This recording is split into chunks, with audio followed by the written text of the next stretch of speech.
আরে ঘুড়িটা তো কেটে গিয়েছে, যাই একটা কাজ করি, চাদরটা রেখে ঘুড়িটা ধরে নিয়ে আসি।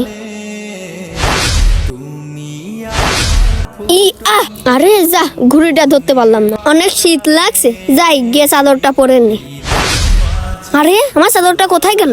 আরে যে আমার চাদরটা চুরি করেছে সে আমার চাদরটা ফিরিয়ে দাও, না হলে আমি ওটাই করব যেটা আমার বাবা করেছিল। আরে কি ব্যাপার, ছেলেটা চিল্লাচ্ছে কেন? দেখে আসি তো।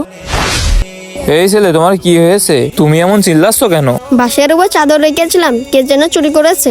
আচ্ছা তুমি দাঁড়াও, আমি দেখছি।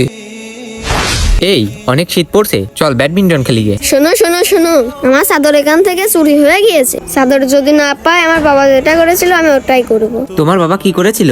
চাদর যদি না পাই তাহলে বুঝবা আমার বাবা কি করেছিল। এটা না ওই ছেলের চাদর যে ছেলে বলছিল ওর বাবা নাকি চাদর না পেলে কি করেছিল। দেখে আসি ওর বাবার কি ক্ষমতা। দাঁড়াও, আগে চাদর পাই তারপর দেখাচ্ছি কি ক্ষমতা। ভাই এই দেখো তোমার বাবার চাদর। এই চাদর আপনি কোথায় পেলেন? আসতে দেখছো এখানে আপনার চাদরটা পড়ে রয়েছে, এই জন্য নিয়ে আসলাম। এ ভাই বললেন না তো। কি বলবো? আরে ভাই আপনার বাবা কি করেছিল এটাই তো বললেন না। ও এই কথা, আমার বাবার একদিন চাদর হারিয়ে গিয়েছিল, আমার বাবা কেন্দ্রে দিয়েছিল।